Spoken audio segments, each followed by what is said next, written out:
So William is not taking any more crap from Prince Harry and Meghan Markle. He's now considering all options, including legal routes, to stop his younger brother, who he views as a treacherous soul these days, from exploiting Princess Diana for money and allowing Meghan Markle to exploit Princess Diana for money so she is in some way connected by the public with that amazing woman.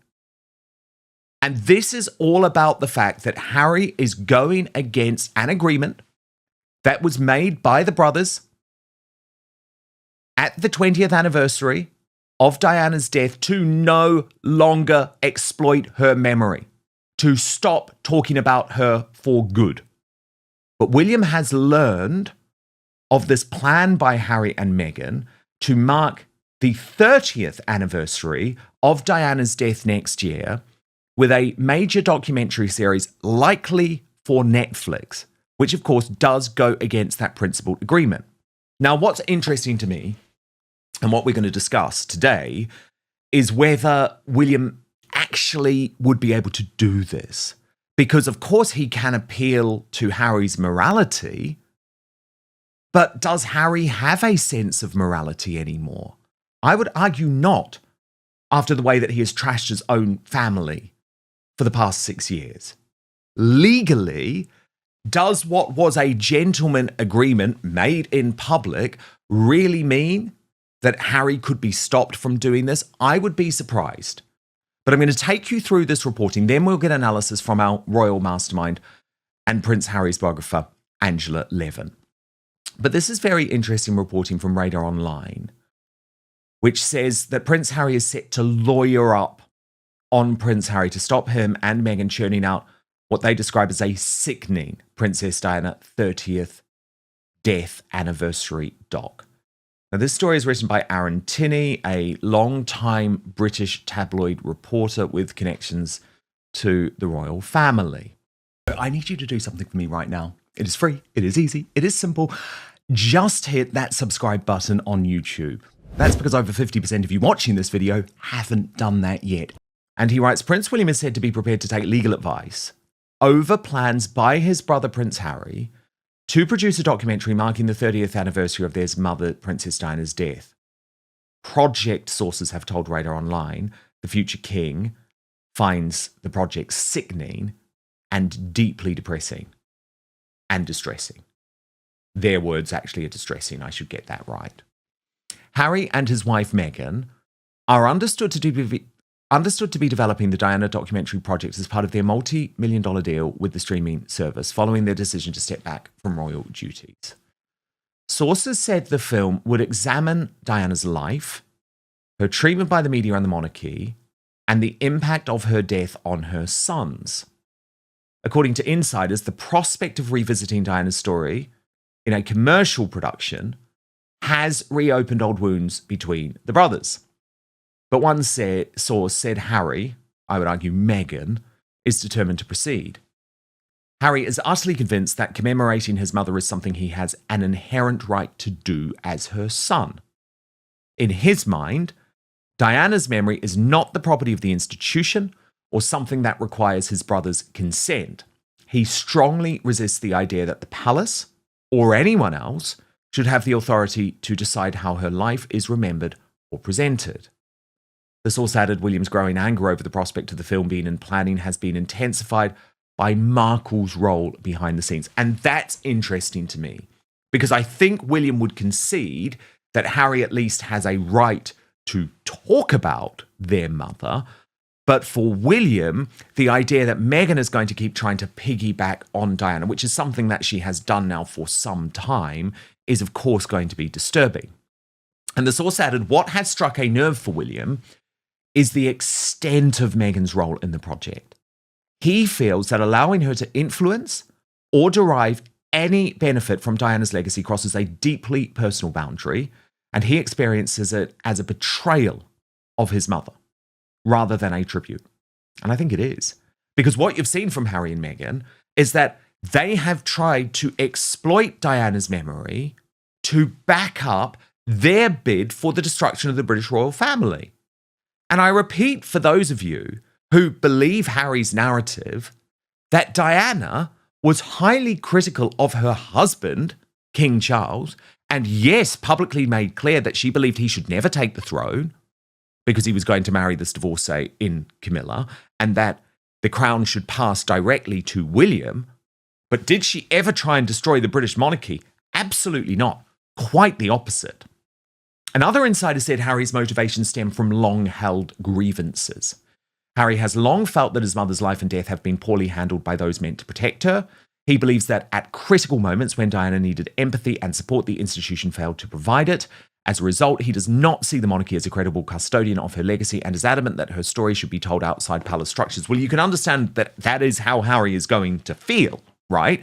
And that's probably where William does have some agreement with Harry. Certainly, they both ask questions about the circumstances relating to her death.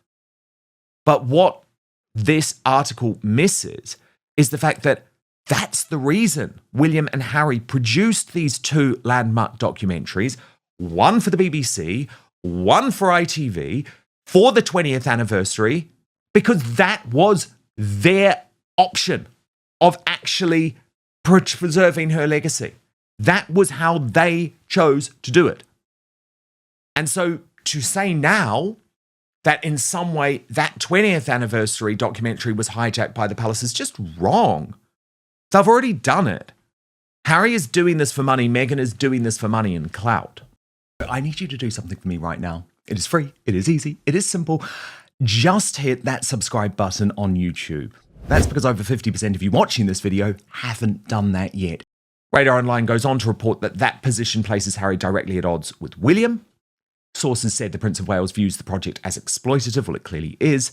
From William's point of view, this crosses a line that none of their past disputes ever approached. He feels that transforming his mother's life into marketable content is deeply distasteful, and he firmly believes Diana herself would have been appalled by the idea of her story being repackaged for profit, especially by a global streaming platform.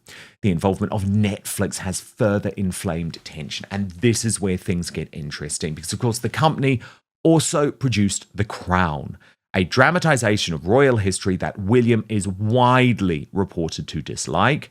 Netflix is a huge trigger for William, a source said. He has never hidden his anger about The Crown, and this feels like reopening a fight he thought should be over. And just a reminder, of course, that when it comes to The Crown, William was particularly disgusted by the fact that not only did they recreate the death scene, they stored a smashed up version of the car. They made their mum come back to life.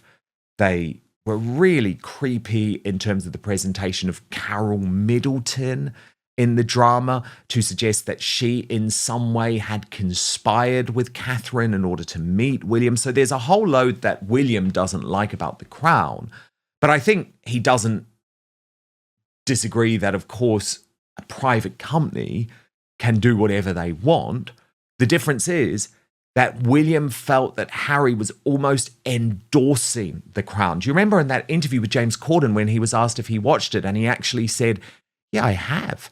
And I think it's better than a lot of stuff that's written in the newspapers. So that's William's real problem with Netflix and The Crown. The fact that Harry gave this drama, which caused so many issues for the family, a tacit endorsement. Now, Radar goes on in its report. Sources now said William is exploring ways to halt any 30th death anniversary project on their tragic mother. A palace aide warned William is prepared to take this as far as necessary. He is actively exploring every available obstacle that could be placed in the project's path, from legal avenues to institutional influence, and he is willing to use whatever leverage exists to challenge it. Now, this is where I have to bring a reality check to this situation, I'm afraid. I understand why William feels this way. I actually feel his anger. I feel his disgust. I think he's right to feel that. Do I believe that there is any realistic legal route to him in some way stopping this documentary? I do not believe so. I do not believe so. Because there was nothing signed between William and Harry.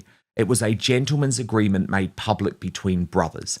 William felt it deeply. Harry was able to throw it out the door the moment Meghan Markle came along. And I just think William will absolutely consult with lawyers. He might make a threat, but in reality, I don't believe he will be able to stop this project on a legal basis. But Angela Levin, that doesn't make it morally right, because of course, what we know is that Harry absolutely was in lockstep with William, that after the 20th anniversary, after these two landmark documentaries for the BBC and ITV, that would be it in terms of big media around anniversaries of Diana's death. That was a decision they made as brothers. And I think by going against this decision, William has every right to feel betrayed by Harry. I think that is absolutely fair. I just doubt that he will actually be able to stop this. Am I wrong? Well, I'm not a lawyer, so I've got no idea about that. But he is the heir to the throne, and I don't think that there are many companies that really want him to be absolutely disgusted by them.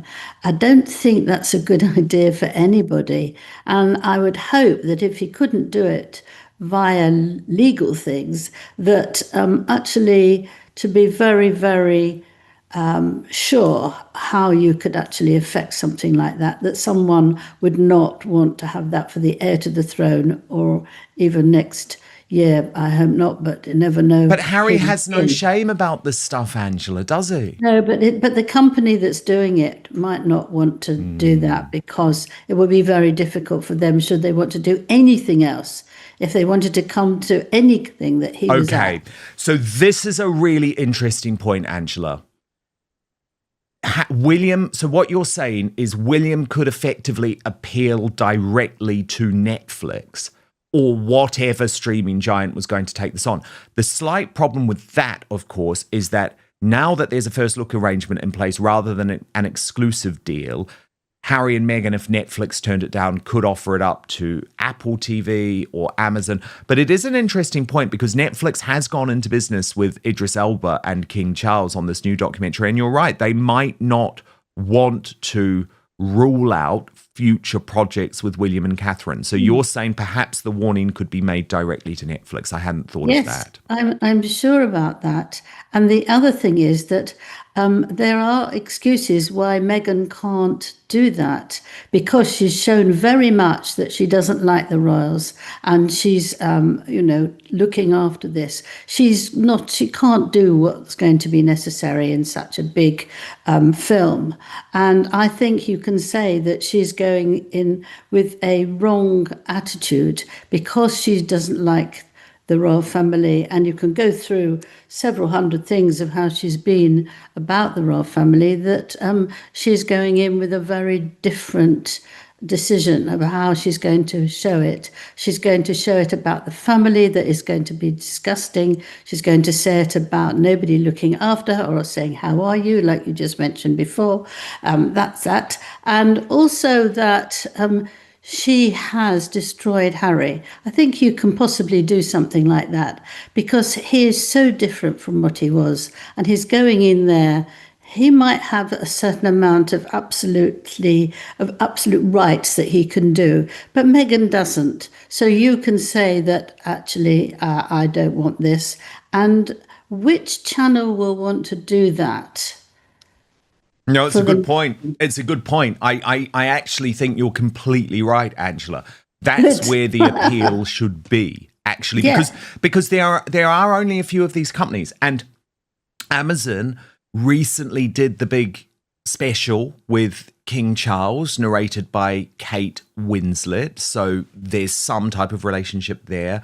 Apple TV did the documentary, with Prince William and Eugene Levy, the star of Schitt's Creek. So maybe there is a chance there, actually, although the view from Hollywood insiders, Angela, has always been it would just be irresistible to Netflix. The idea of a Diana documentary with Harry involved would be irresistible. I've got something else possible.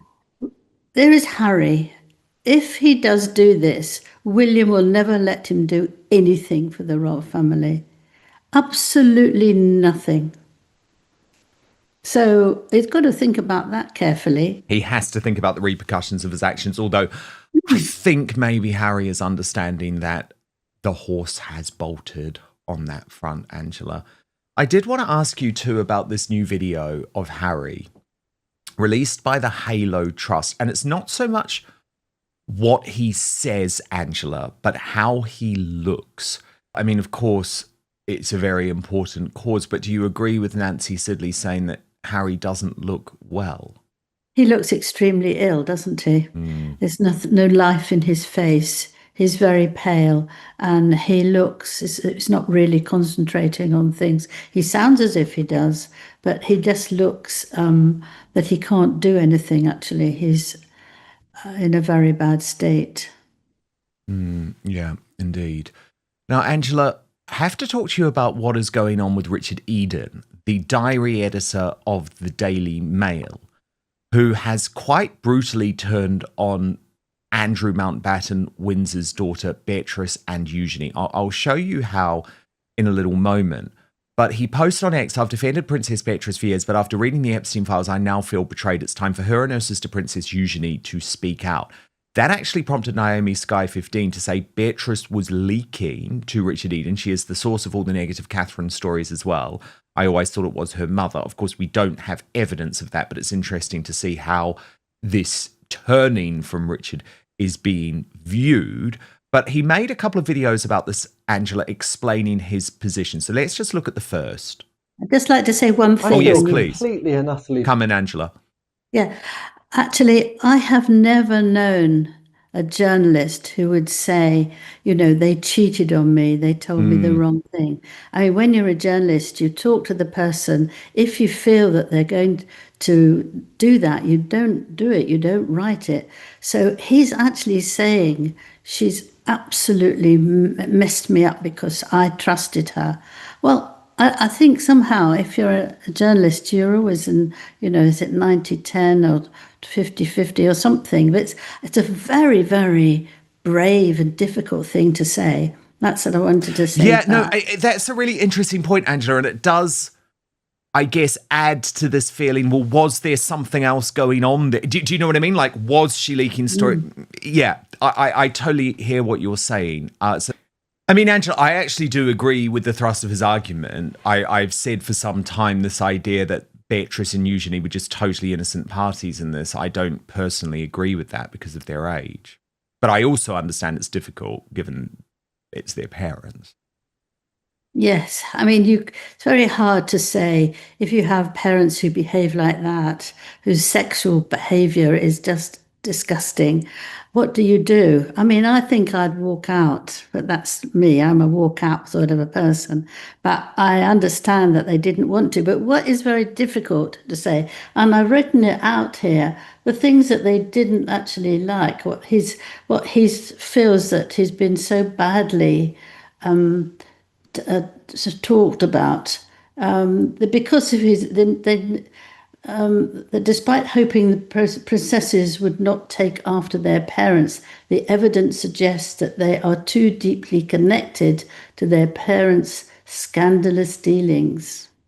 So, I mean, it's not that they just helped their parents or that they were trying to stop them doing it. They were involved in it and with it. Well, yeah, exactly. And the thing is, Angela, I actually agree with that. But even just take it back one step, right? Like my parents, I adore them. They would never want to put me in a difficult position. But just say they said to me, oh, Dan, we're taking you to meet a friend of ours. He's just been released from prison. I would ask questions. I would do my own research. Of course, I would trust my mum and dad, but I'd say, Mum and Dad, this guy was a sex trafficker of children. Like, I'm sorry. I'm not coming with you. It's very obvious that you can do that. And they sort of had a responsibility to do that in their 20s, I would argue, as princesses. Absolutely. But when he came out, and in Florida, after he came out of prison, they then had a party. And I think, how could you say you would go to a party after that? If you knew it, if you didn't, you would want to have some idea of this man. And if you heard this, say, why was he in prison? And if you listened and saw that, you just go home. I mean, I wouldn't stay there and, wait and see what somebody wanted to mess around with me. I just wouldn't have it. Absolutely makes you feel sick, absolutely sick. And especially at that age, they were 20 and 19 when they went to see him. Attractive girls, full of energy. How could a mother do that? I just don't understand. And how could the children who've got brains actually let her do that? It's just Indeed. not, it doesn't make any sense. And you actually had to stand up for that, surely. If you have somebody in your home who's drinking nonstop and gets drunk all the time, are you going to do that as well? Are you going to join in because you feel that that's the right thing to do? You either leave it or you get someone there as a doctor or you walk out. I mean, you can't take up what your parents are doing, particularly excitedly that this is going to be great fun, when you are with a man who is repellent.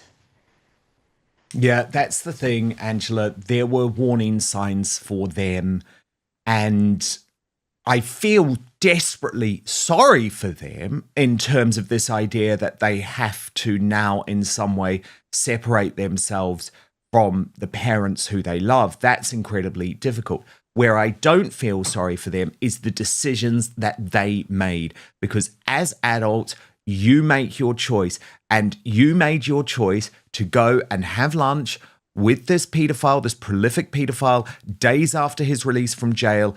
I think they knew. You don't go and meet someone days out of jail and then it doesn't come up at all in the discussion. Maybe they were misled by their mother, but they should have done their own research. So unfortunately, I think that visit really does damn them. But a man like that, he's not going to sit down and talk about the weather and all sorts of interesting things and what they're doing with their exams and all that. He'll have a certain sparkle in his eye and a certain way of letting you know you're going to get it. We're all adults and you just know if somebody is going to, there we are, you look at his face, look at that. It is eating somebody up and it looks disgusting. And I think that you have to be, you notice that and you run off. I mean, you see that if somebody comes up to you in a party or on the tube or anything and starts talking to you, you can see, are they asking you about the time or are they starting a discussion that actually could lead you in a very difficult action? Indeed. And the thing is, if they were teenage girls under 18, I think it is different. But by this point, they were adults. They were princesses. They had a responsibility. And unfortunately, it is their reputation that has been damaged. Now, that's not to say that you can't feel sorry for them about some aspects of this story, and I most certainly do. For William, this is not simply another disagreement with his younger brother. Diana was his mother. Whatever differences William and Harry may have over the monarchy, their childhood, their parents, or their current lives, Diana remains a deeply personal part of both men's identities. That is why any commercial project about her could potentially reopen old wounds. The reporting discussed here claims that William is considering obtaining legal advice over the proposed project. But there is an important distinction. Seeking legal advice does not necessarily mean that William is preparing to launch a lawsuit. It could simply mean that he wants to understand what options are available if the project moves forward. And that distinction is important when evaluating dramatic headlines. One of the most important claims in this story concerns an alleged understanding between William and Harry. According to the reporting, the brothers previously agreed around the 20th anniversary of Diana's death that they would stop repeatedly revisiting their mother's story. If such an agreement was genuinely made, the question becomes whether it was legally enforceable or simply a personal understanding between two brothers. That is a huge difference. A private promise or gentleman's agreement does not automatically give one person legal power to prevent another person from discussing a deceased family member. So even if William strongly objects to a new documentary, that does not necessarily mean he can legally stop it. The actual legal position would depend on the circumstances, the content of the proposed production, contractual arrangements, intellectual property rights, privacy issues, and potentially other factors. So, where does this leave us? If the reports are accurate, Prince William's apparent concern is not simply about Harry talking about their mother. What do you think? Should Harry be free to tell his mother's story as he sees it, or should William's wishes carry greater weight when it comes to Diana's legacy? And if a new documentary does go ahead, would you watch it, or do you think the Sussexes should leave Diana's story in the past? Let us know in the comments. If you enjoyed this royal deep dive, subscribe, turn on notifications, and join us for more analysis of the latest developments surrounding Prince Harry, Meghan Markle, Prince William, Catherine, King Charles, and the British royal family.